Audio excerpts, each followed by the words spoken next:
Hey guys, welcome to my channel. For those of you who don't know me, my name is Luke. I just turned 34 and I recently purchased my first sailboat. In this first video, I want to show you my boat.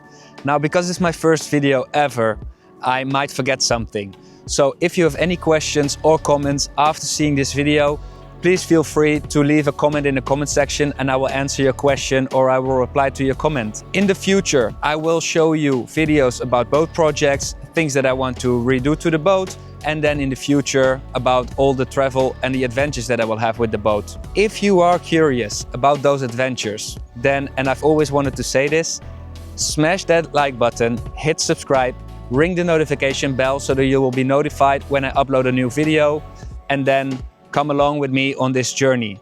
For now, welcome again and let's get started. There she is, my beautiful home and boat. A 2006 Beneteau Oceanis 46. She's 14.4 meters long, 4.25 meters wide and has a draft of 2 meters. The mast stands 19 meters tall and with a Furling mainsail and genoa, she's built for comfortable cruising and even offshore sailing. There's plenty of space above and below deck, which makes her perfect for living aboard and the adventures ahead. I've got a lot of plans for her, but first let me show you around. Let's start the boat tour. Then the aft part of the boat. As you can see, it is the swim platform which is attached to the boat. You don't have to put anything down. Swim ladder is already attached to the boat, which allows for easy entering and exiting the water. Then coming into the cockpit, as you can see, the boat has dual helms.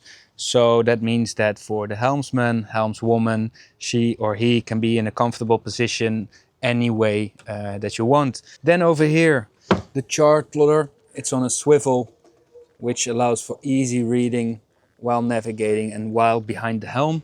Then there's two big seating areas behind the helms. Now these are quite comfortable, quite large. You can put your back against there to have a little bit of a rest. Now when I picked up the boat, what I needed to be done there, just because of the lead time, they could fix that actually in 1 week. So I had a full width, custom built bimini that is covering pretty much the whole cockpit. So it gives you plenty of space, shade. Then over here, one of the previous owners actually had a solar arch already. The previous owner decided that it was a good decision to just take it off because he didn't need the solar panel. So I'm just going to have that installed again, but obviously I need to have that manufactured and I still need to figure out where that is. Anyway, I will show you what else is on this beautiful boat of mine. A cockpit table, but it also has the sides. And as you can see, there's plenty of seating area here as well, which can easily sit up to 8 people. Then what we have over here, we only have a cockpit locker on the port side. The boat does come with 2 big aft cockpit lockers. Then when we're moving up to the cockpit, as you can tell, we have all the lines coming back through the cockpit. So that's easy for single-handed sailing or at least short-handed sailing. I have a winch here and an electrical winch on the other side. It's very comfortable to be able to put the different sails up from the cockpit area. All right, moving forward. As you can see, plenty of space to walk. And then we have a in-mast furling system. Nicely set up with the boom lines running over the coach roof. And then as you can see over here, which is actually the furling line for the genoa, which goes to the electrical winch. So that is easier to furl that in. Then moving even further forward to the bow, we can have a look at the anchor, which I'm very happy about. It's a Rockna 33 kilograms, which should be plenty of weight. It's attached to a electrical system for the anchor. And then in the anchor locker, there is 100 meters of chain. Hello, welcome to the interior of the boat. As you can see, it's pretty spacious. Another thing that I absolutely love about the boat is that it's super bright. As you can see now, I've closed all the blinds because it's actually a very sunny day today in the Netherlands, which is absolutely perfect. But also the boat heats up quite a lot if I wouldn't shut the blinds. Another thing that I absolutely love about the boat is the color of the wood. As you can see, it's a nice dark brown.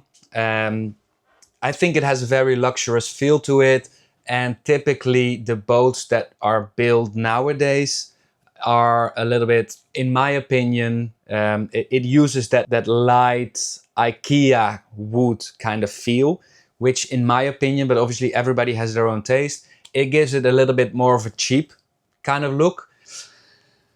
I will show you guys as well all the other parts of this boat. So if you're curious, then stick around. I am now standing in the galley. In other words, the kitchen of the boat. And there's a few things about the galley that I like.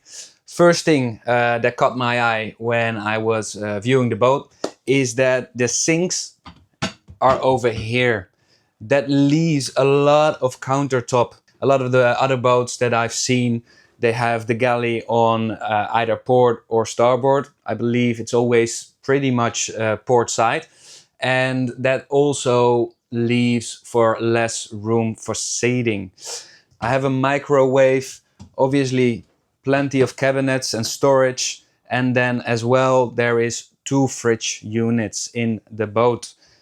First one, a top loader, and then as well over here I have a front loading fridge. Obviously in the boat you need a gimbaled stove, which is over here. I have 4 burners and there is a oven as well in the front. Then we are in the nav desk, the navigation desk, navigation station, nav station, whatever name you want to give it. This is pretty much where I do the route planning and also what is a good spot to sit if you need to do some laptop work, whatever. Then another few items that are over here is the storage where I keep all my charts, some other bits and bobs, obviously the almanacs. Then over here there is a navigation tool, which is a Raymarine. I believe it's an I-70.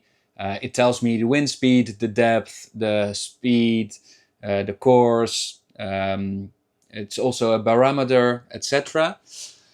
Then over here you can see the control board in which I can control all the electrics in the boat.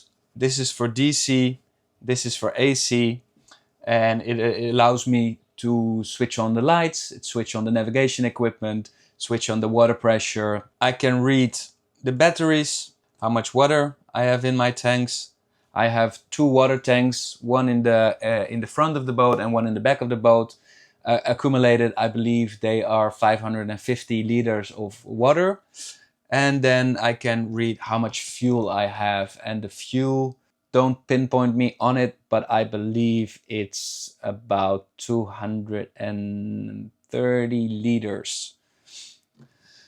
Then on top here, the VHF, which allows me to have communication with either a bridge, another boat, customs, and also this allows me to broadcast a distress signal if I'm ever to be in a distress situation. I also have a normal radio, a few speakers in the boat to either connect my phone to it or just listen to FM radio. I also have 2 speakers in the cockpit so that when we're outside under sail or just relaxing in the cockpit, I can still listen to some music, a podcast, an audiobook, you name it. I am now sitting in the sitting area. There's a sofa over here. There's another sofa on the other side. And this allows easy up to 8 people to sit here comfortably. Also there's a television, so in the evenings I can watch some television, some Netflix, and that makes it pretty comfortable to live.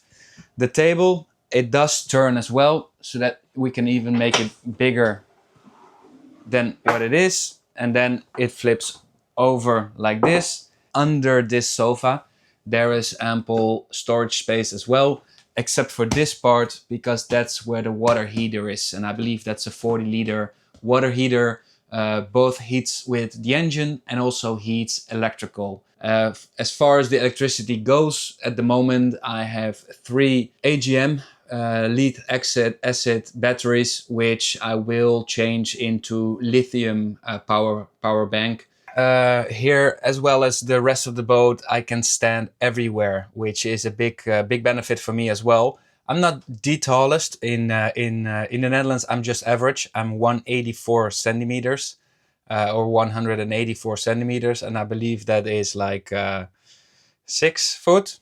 But yeah, this is the forward cabin, as you can see. As well, it's pretty spacious. The double bed, cabinets all along the side, big window, big hatch. All the hatches, they came with mosquito nets already attached, and as you can see, it is still a pretty light cabin. Then this cabin also has a ensuite bathroom, 1 toilet, electrical flushing system, a sink, a shower, and this is a shower curtain, or at least a shower cabin. All right, then on to the second head. It's aft of the boat, and it's connected to one of the aft cabins, the cabin that I'm actually sleeping in. So over here, it has a beautiful size head as well. Second shower, big mirror, sink, and then the second head. But it was leaking, so I'm in the process of fixing that. Here I am in the starboard aft cabin, which is my cabin. As you can see, it's a nice and comfy bed. So that's pretty comfortable. Over here we have some storage.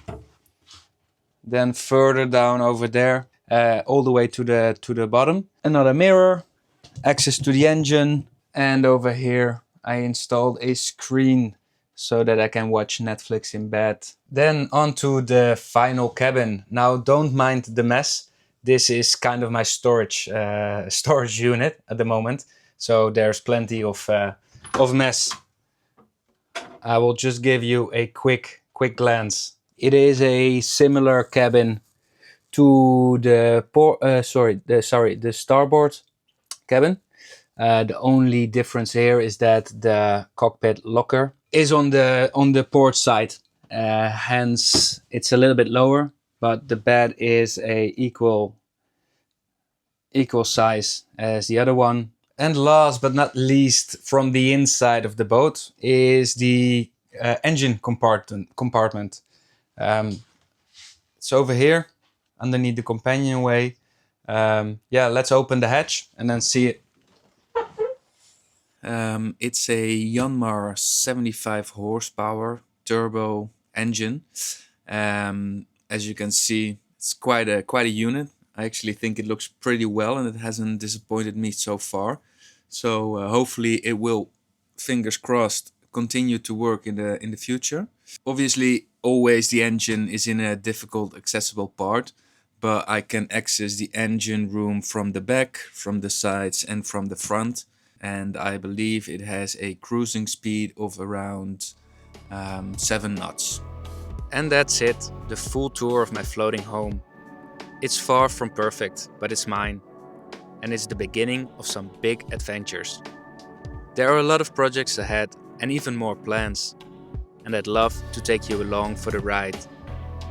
Thanks for sticking around and watching this video.